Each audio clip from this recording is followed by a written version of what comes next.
কান্দে, ওরা এমন ভাবে কান্দে, বাঁচাও।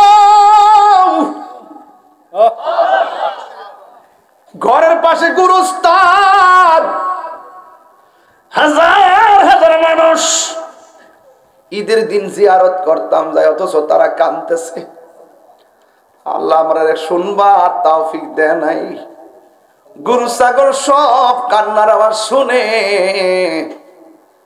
মানুষ যদি শুনতো পাগলের মতো হয়ে যাইত।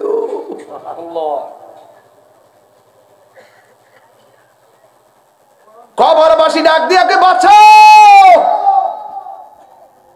আর সহ্য করতে পারি না। ডাক দিয়া কই সন্তানেরা রে, ও সন্তানেরা, দুনিয়ার পাল্লায় মজিস না রে, রবের পাল্লায় মজে যা।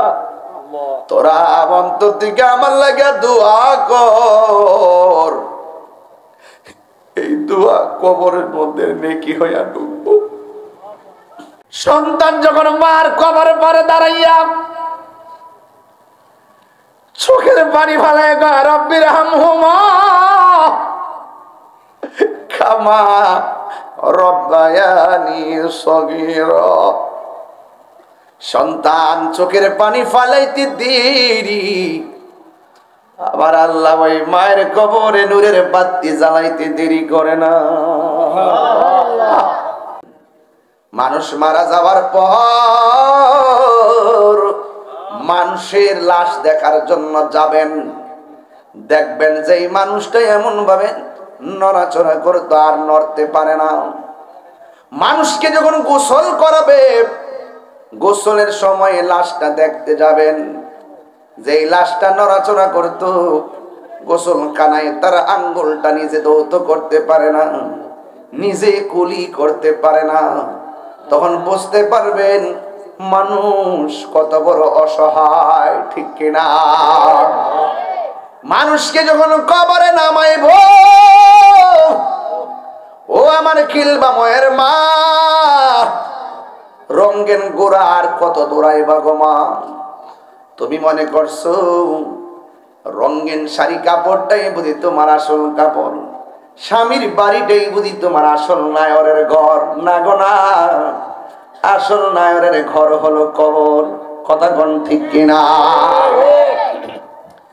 এই জন্য আমার পরিষ্কার কথা হলো, মানুষকে কবরে নামানোর সময় দেখবেন নামায়া কেমন করে সবাই উঠে যায়। ওই মুহূর্তে কাফনের কাপড়টা ফাঁক করে চেহারাটা এক নজরে দেখে মনে মনে বলবেন, ও কবরের মানুষ, কোথায় তোমার টাকা? কোন ব্যাংকে কত টাকা? কার কাছে তুমি হিসাব দিয়েছো?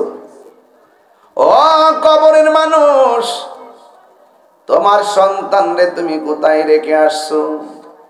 এই কবরের লাশ দেখে দেখে আমার রবকে তালাশ করবেন। এই পৃথিবী একদিন শেষ হইয়া যাবে, আমার জীবনটা একদিন শেষ হইয়া যাবে।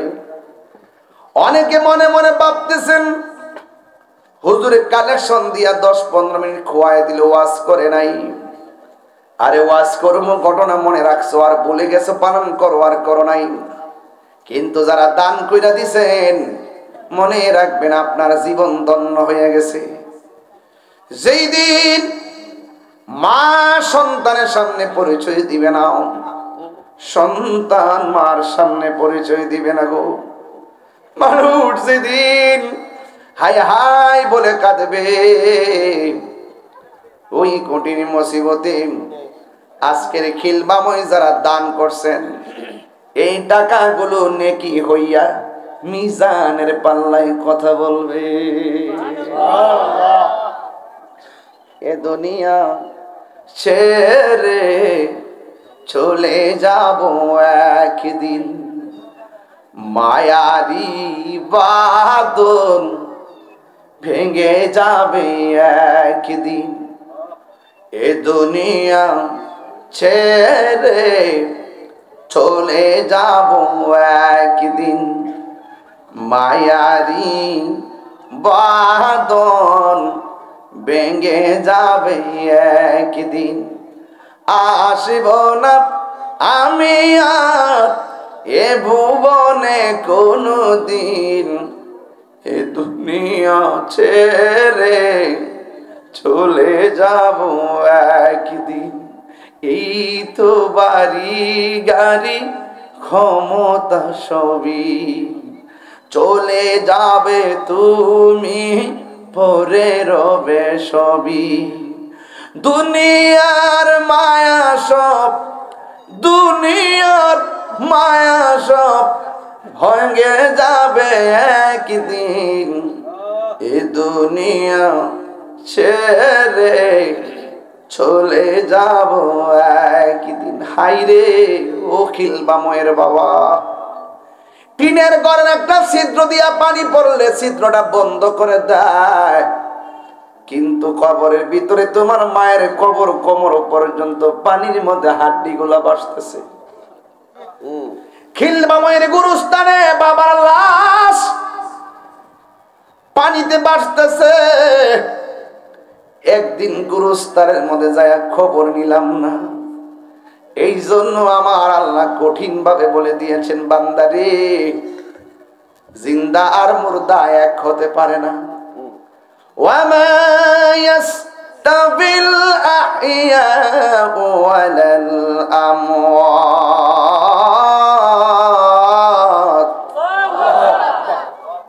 যারা জিন্দা যারা মুর্দা তারা এক হতে পারে না। অখিল বাবার বাবা, ও খিল বাবার বাবা, কথা পরিষ্কার, পুরুষের কাপড় 3টা, মহিলাদের কাপড় 5টা। জীবনে কত ওয়াজ করছি, কোন মৌলবীরে বলতে শুনি নাই মহিলার কাপড় কেন 5টা। কোন মৌলবীরে শুনতে শুনি নাই পুরুষের কাপড় কেন 3টা। ইচ্ছা করলে একটা দিয়ে ফেসাই দিল চলে, কেন 5টা কেন 3টা? এই কথাও তো মৌলবীরা ওয়াজে কয় না। আপনারা কথা বলতেছেন এদিক দিয়ে, আমি বুঝে না কিছু, আপনাকে বুঝলাম না কিছু। প্লিজ, আমি হৃদয় থেকে কথা বলতেছি। আপনার দান করা দেখে আমি খুশি হয়ে গেছি যে এই ব্যাপারে টাকা দিচ্ছেন মাদ্রাসায়। আরে টাকা তো সবাই রুজি করে, আল্লাহ রাস্তায় কজন দিতে পারে? আপনার আজকে টাকা দেখে মনে মনে ভাবতেছি যে এই পৃথিবী মনে হয় তুচ্ছ, আল্লাহর প্রেমটাই আজকে আপনাদের কাছে সবার শ্রেষ্ঠ। এদিন আমি সেই আখিরাতের দিকে তাকায় কথা বলতেছি। খুব মনোযোগ দিবেন, কেউ কথা বলবেন না, ঘন্টাখানিক ওয়াজ করব, বিদায় নিয়ে নিব। গভীর মনোযোগ। আমার যুবক ভাইরা চুপচাপ তাইকা আমার চেহারাটা খেয়াল করো। এক পোলা দান করে গো হুজুর, আমার আব্বা নাই আম্মা নাই, তার বাপ মারা যদি বাচ্চা থাকতো আজকে কত খুশি হইতো। ও যুবক, চিন্তা করিস না রে ভাই, এই দানের উসিলায় মনে হইতে পারে তোমার মা কবরে হাসতেছে, এমন হইতে পারে আজকের দানের কারণে। আর আপনারা যে মারহাবা মারহাবা বলছেন, দোয়া করছেন, টাকা দিতে না পারেন, মারহাবা তো কইছেন। আজকের পুরা মজলিসটা আর দোয়া আপনাদের আপনজনদের কবরে নূরের বাতি জ্বলতে পারে কি পারে না? এই জন্য আমি বলছি, যুবকের দল, যারা মুর্দা যারা জিন্দা তারা এক হতে পারে না। জিন্দা মানুষের বুকে ব্যথা হইলে ডাক্তারের কাছে যায় চিকিৎসার জন্য, আর মুর্দা মানুষ কবরে জাহান্নামের আগুন লাগা গেলে নিভাইবার কোনো বান্ধব নাই। ওরা এমন ভাবে কান্দে, ওরা এমন ভাবে কান্দে, বাঁচাও। ঘরের পাশে গুরুস্থান, হাজার হাজার মানুষ ঈদের দিন জিয়ারত করতাম যাই, অথচ তারা কাঁদতেছে। আল্লাহ আমরা শুনবা তৌফিক দেয় নাই। গরু ছাগল সব কান্নার আওয়াজ শুনে মানুষ যদি শুনতো পাগলের মতো হয়ে যাইত।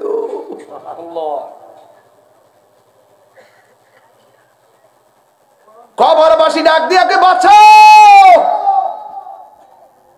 আর সহ্য করতে পারি না। ডাক দিয়া কই সন্তানেরা রে,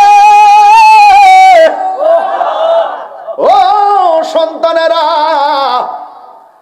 দুনিয়ার পাল্লায় মজিস না রে, রবের পাল্লায় মজে যা।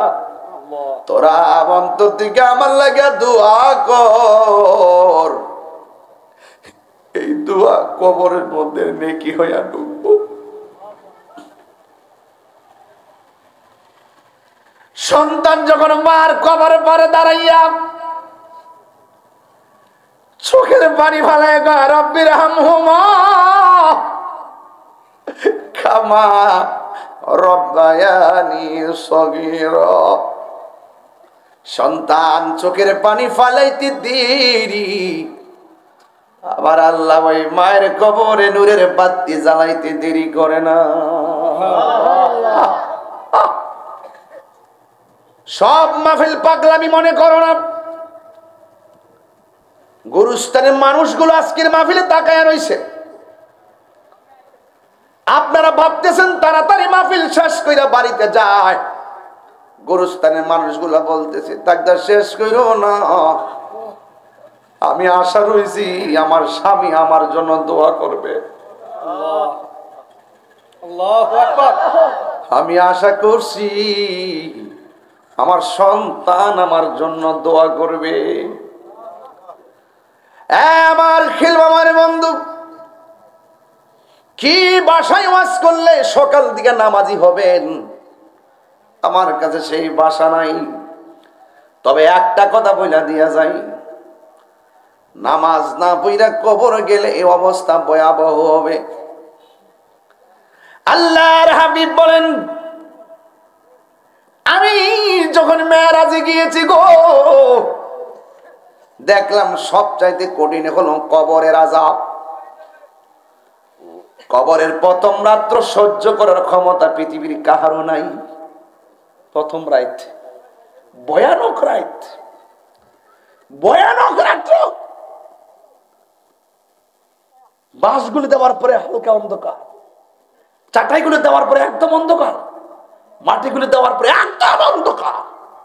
এটাই প্রথম রাত। হোক দিন হোক রাত, এটাই প্রথম রাত। ওই প্রথম রাত্র পৃথিবীর ডান পাশ থেকে বাম পাশের আয়তনটা যত বড়, কবরে দুইজন ফেরেশতা নামবে, তাদের নখ গুঁড়ো এমন বড়, কোদাল দিয়া যেমনে মাটি কাটে গো, এমন ভাবে মাটি কাইটা প্রথম রাত্রে দুইজন ফেরেশতা ঢুকবে, যার চোখগুলা নীল বর্ণ। লাশটা মানুষটার দেখা কাঁপা শুরু করবে। আল্লাহ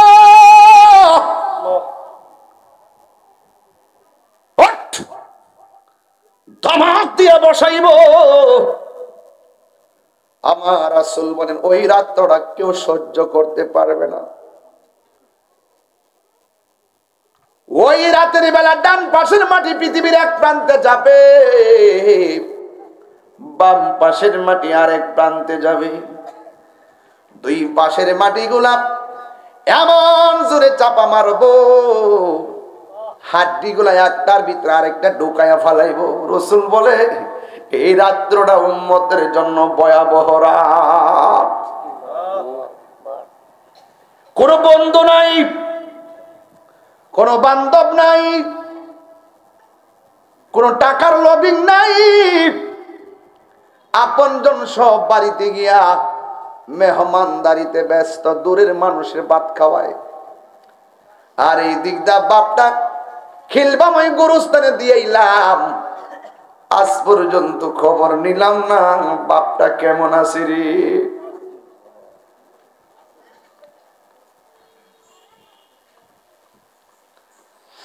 এই জন্য আমার যুবক, আমার নবী আপনার নবী বলে উম্মত এমন ভাবে নামাজ পড়ো যেন তুমি আল্লাহরে দেখতেছ। যদি তুমি আল্লাহরে না দেখো, এই বিশ্বাস করবা তোমার রব তোমারে দেখতেছে। আল্লাহর হাবিব বলেন, হাসরের ময়দান যেদিন কায়েম হয়ে যাবে, সেই দিন মানুষগুলো পেরেশান হয়ে যাবে। সর্বপ্রথম যেই হিসাব নেওয়া হবে, ওই হিসাবটা হলো নামাজের হিসাব। এই মাদ্রাসার ছাত্রগুলা লেখাপড়া করে, 5 ওয়াক্ত জামাতে নামাজ পড়ে। আপনি কি চান এর চাইতে আপনার সন্তান থেকে? আরে হাফেজ তো ভাগ্যের ব্যাপার। আর কি চান আপনি? অন্তত সন্তানটা এই বয়সে 5 ওয়াক্ত নামাজ জামাতে পড়তেছে, যে সন্তানগুলো আপনার কাছে থাকলে সম্ভব হতো না।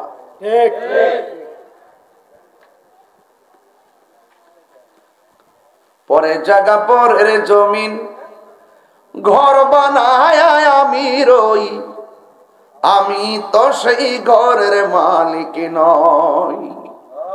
কি করবেন টাকা পয়সা দিয়া? বাড়ি বাড়ি করবেন তো ঠিক, মিটারটা যেমনি লাগাইছেন এমনি পরে থাকবে। জমিদারি ইচ্ছে মতো দেই না জমি চাষ, তাই তো ফসল ফলে না আর দুঃখ 12 মাস। জমিদারের ইচ্ছা মতো দেই না জমি চাষ, তাই তো ফসল ফলে না আর দুঃখ 12 মাস। আমি খাজনা পাতি সবই দিলাম, তবু জমিন আমার হয়ে যে নিলাম।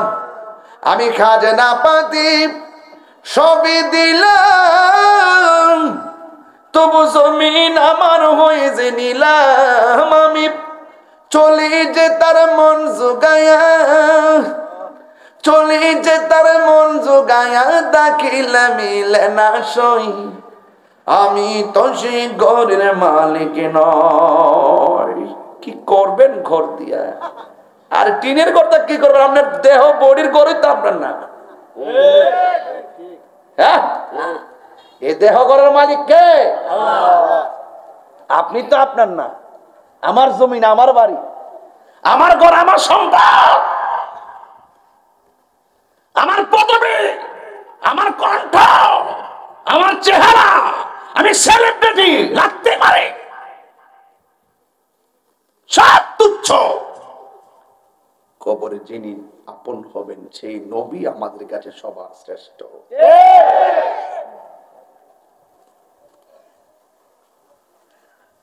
ওদের কসম করে বলি, এমপি, মন্ত্রী, ওসি, ডিসি, বক্তা, তক্তা, ময়রা দেখো 3 দিন পর তোমার খবর নিবে না। ঠিক কিনা বলে? গতকাল দেখলাম এক প্রশাসনের লোক নিজের মাথায় নিজে গুলি করে বিদায় হয়ে গেছে। খবর নিলাম কেন? কয় স্ত্রীর সঙ্গে তার সমস্যা, পারিবারিক সমস্যা। মরার সময় লিখে গেছে, আমার স্বর্ণগুলা আমার ওয়াইফরে দিয়ে দিয়েন, আর আমার মার দায়িত্ব আমার 2 ভাইয়ের উপরে। পৃথিবীতে কোনো পুরুষ পরিশ্রম করে ক্লান্ত হয় না। পৃথিবীর প্রত্যেকটা পুরুষ নিজের অস্তিত্ব বিলীন হয়ে যায় পরিবারের দেওয়া কষ্টের কারণে।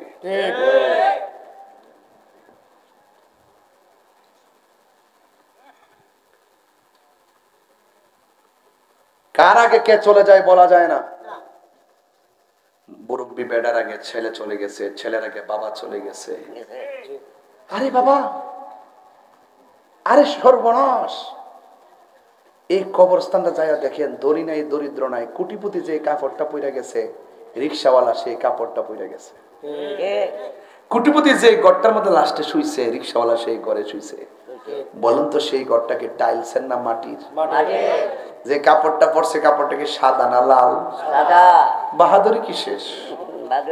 হয়তো আল্লাহ আপনার সম্পদ দিছে, সেজদাতে পড়ে দেখেন, আল্লাহ তুমি দিলেও আর তুমি আমার রব, না দিলেও তুমি আমার রব, সুখে রাখলো তুমি আমার রব, দুঃখে রাখলো তুমি আমার রব। এই ছেলেরা বলো ঠিক কিনা বলো। রিজিক দেওয়ার মালিক কে?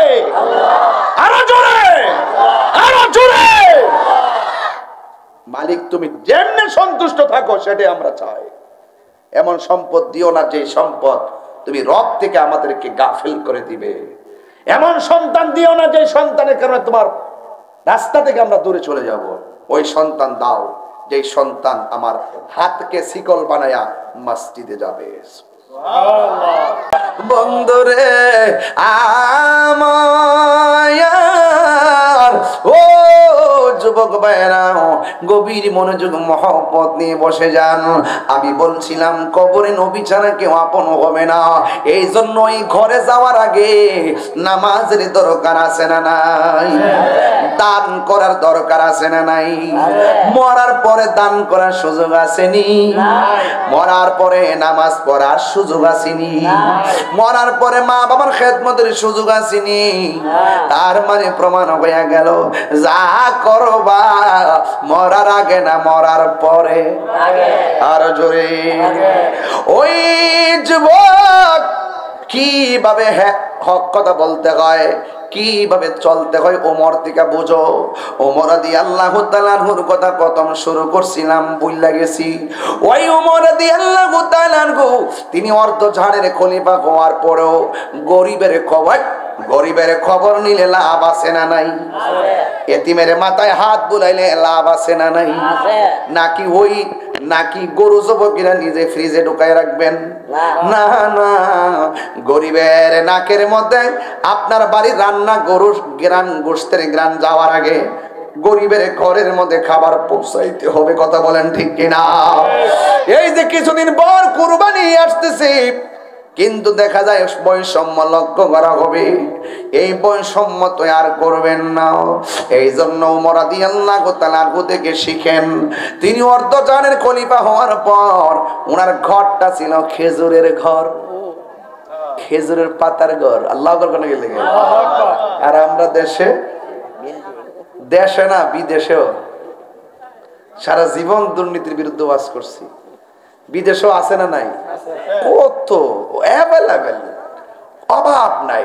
সাবধান, যতটুকু প্রয়োজন ততটুকু করেন, কিছুই কবরে যাবে না। সন্তানকে কোটিপতি বানাইবার আগে মানুষের মতো মানুষের বাচ্চা বানান। কোটি টাকা দিয়া যাবেন, 10-20টা বাড়ি দিয়া যাবেন, দেখবেন খ্রিস্টান হয়ে গেছে গা, বেঈমান হয়ে গেছে গা, দিনদারি বুঝে না, নামাজের নিয়ত জানে না, কোরআন শরীফ পড়তে জানে না, নামাজের নিয়ত হাত তো বানতেই পারে না। কথা কোন ঠিক না বেটি? হ্যাঁ, এই জন্য সন্তানকেও টাকার মালিক আর বিল্ডিং এর মালিক বানাইবার আগে সন্তানকে সুশিক্ষায় শিক্ষিত বানাইতে হবে। কথা বলেন ঠিক কিনা? এই জন্য আমার যুবক ওমর রাদিয়াল্লাহু তাআলা আনহু তিনি খলিফা হওয়ার পরও বাড়ি বাড়ি ঘুরে ঘুরে দেখতেন কার ঘরে কান্নার আওয়াজ শোনা যায়। তিনি যখন দেখতেন মানুষের ঘরে কান্নার আওয়াজ শোনা যায়, তিনি ঘরের দরজা খুলনা তিনি জিজ্ঞেস করতেন কান্দে কেন? তখন মানুষ যখন বলতো করে খাবার নাই, খাবারের জন্য তারা কান্না করতেছে।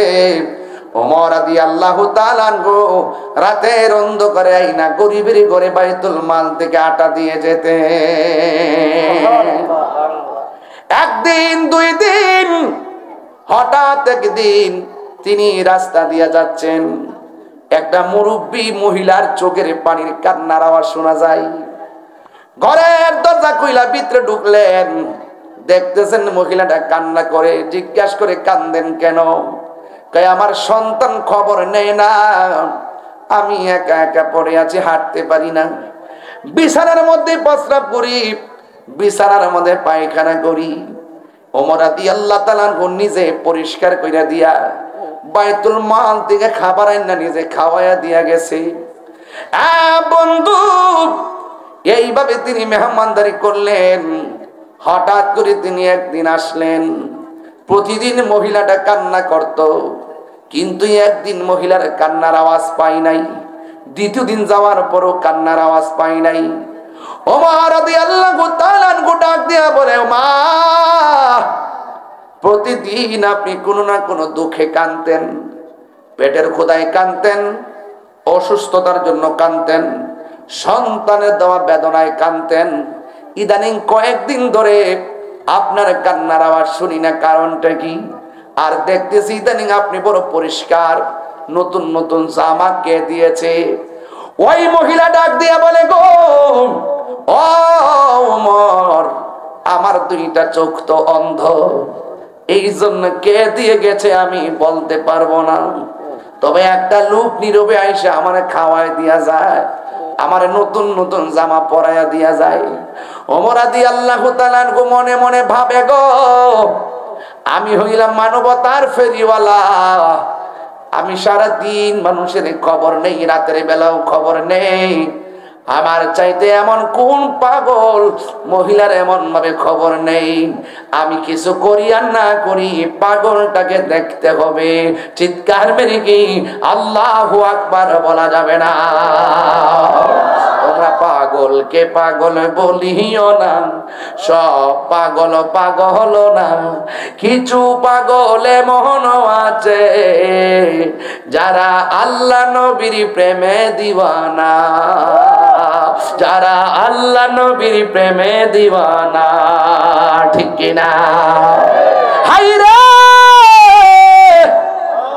ও আমার যুবক ভাইরা, সালা কই যাইছে, গায়ের মধ্যে কিছু নাই, তারে দমক দিয়েন না, কারণ কার ভিতরে কি আছে বলা যায় না। পাগলকে পাগল বলিও না, এ ছাত্ররা বলো, পাগলকে পাগল, সব পাগল, পাগলকে পাগল বলো না, সব পাগল পাগল না, কিছু পাগল এমন আছে যারা আল্লাহ নবীর প্রেমে দিওয়ানা, যারা আল্লাহ নবীর প্রেমে দিওয়ানা, ঠিক না? আবার উমর কই, কি ব্যাপার, আমি এমন ভাবে খবর নেই, আমার চাইতে এমন ফেরিওয়ালা কেডারি? এ যুবক, এবার ওই উমর রাদিয়াল্লাহু তাআলা আনহু বলেন, আজকে কয়েকটা রাত আমি অন্য কোথাও যাব না, এই মহিলার ঘরের পাশে আমি থাকবো, দেখবো কোন পাগলা আমি যা দেখি না সে নীরবে আইসা দিয়া যায়, না দেখা জাগা লড়তাম না। ও বন্ধুরে, উমর রাদিয়াল্লাহু তাআলা আনহু ওই মহিলার ঘরের পাশে তিনি বসে রইলেন।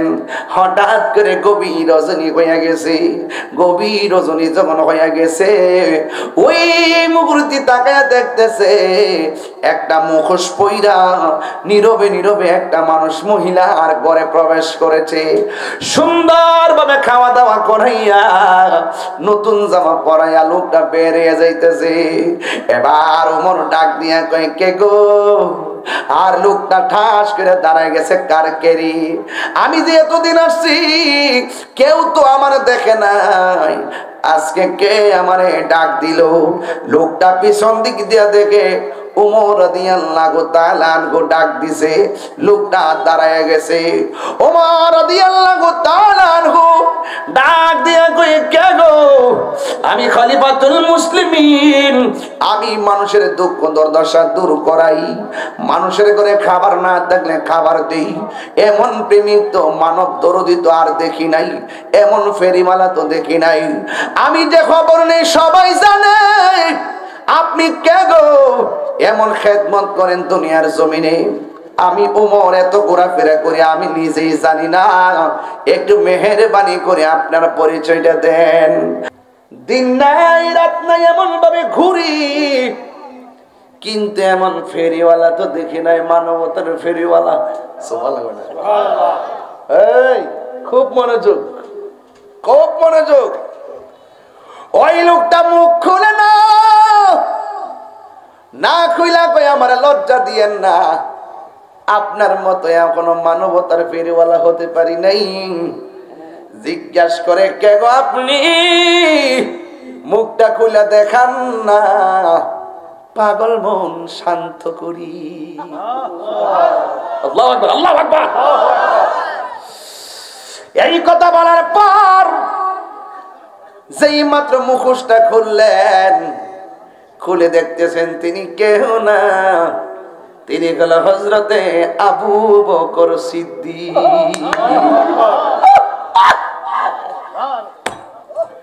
আরে এমনি তো নবীর পাশে জায়গা পাই নাই, এমনি তো নবীর পাশে রওজা মুবারক হই নাই। নবীর প্রিয় সাহাবী হযরত আবু বকর সিদ্দিক, নবীর প্রিয়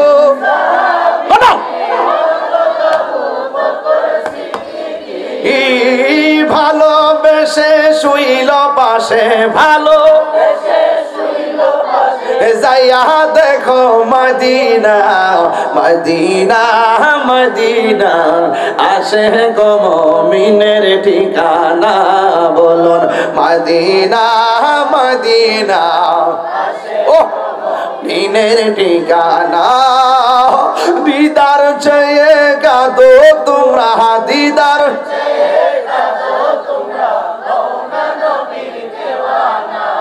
মদিনা মদিনা, ঠিকানা বলো মদিনা মদিনা, আসে গো মুমিনের ঠিকানায়। জালালুদ্দিন সুয়ুতি ৭৫ বার দেখল নবীজি, জালালুদ্দিন সুয়ুতি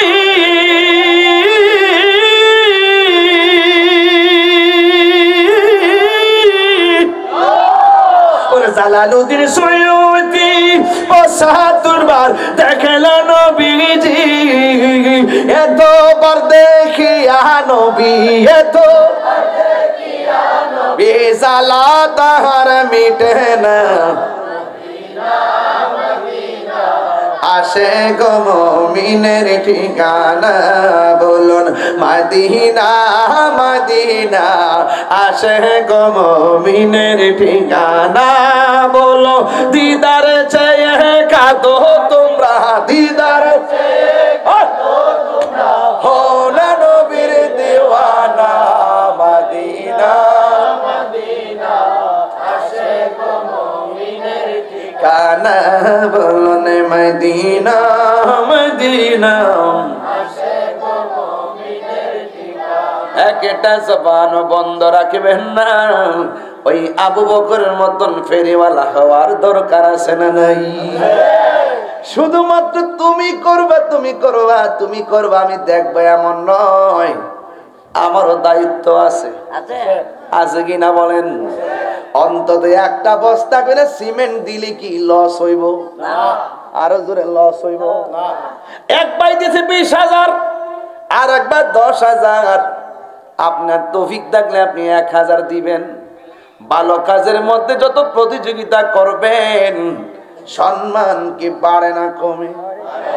আল্লাহর হাবিব ডাক দিয়া বলে, পৃথিবীর মানুষ, পৃথিবীর সব মানুষের নেক যদি এক পাল্লায় রাখা হয়, আমার আবু বকরের এক রাইতের ইবাদতের সমান হবে না।